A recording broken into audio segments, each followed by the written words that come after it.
మహాకుంభమేళలో రుద్రాక్ష girl గా viral అయిన Mona Lisa Bhonsle Furman Khan అనే యువకుడిని ప్రేమ వివాహం చేసుకోవడం ఇప్పుడు సామాజిక మాధ్యమాల్లో పెద్ద చర్చకు దారితీసింది.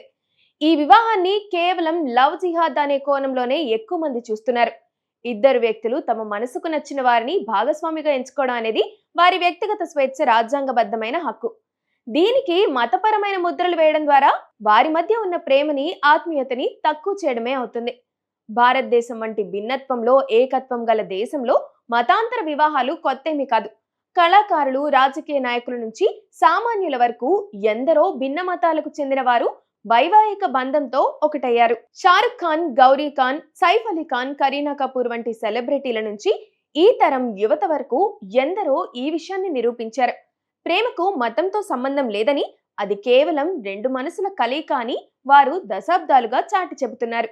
సినిమాల్లో లేదా కల్పిత కథల్లో కనిపించే జిహాద్ అనే పదాలను వాస్తవ జీవితాల్లోని ప్రేమికులకు ఆపాదించడం సమంజసం కాదనేది ఎక్కువ మంది చెప్పే మాట. మొనాలిసా అయినా మరెవరైనా సరే జీవితాంతం కలిసి నడవగలమనే నమ్మకం కలిగినప్పుడే ఒక వ్యక్తితో జీవితాన్ని పంచుకుంటారు. రుద్రాక్షలు అమ్ముకోవడం ఆమె జీవన ఆధారం. ఫర్మాన్ ఖాన్ తో ఆమె చేసుకున్న పెళ్లి ఆమె వ్యక్తిగత జీవితం. ఈ రెండింటిని ముడిపెట్టి విమర్శించడం ఏమాత్రం సమంజసం కాదు.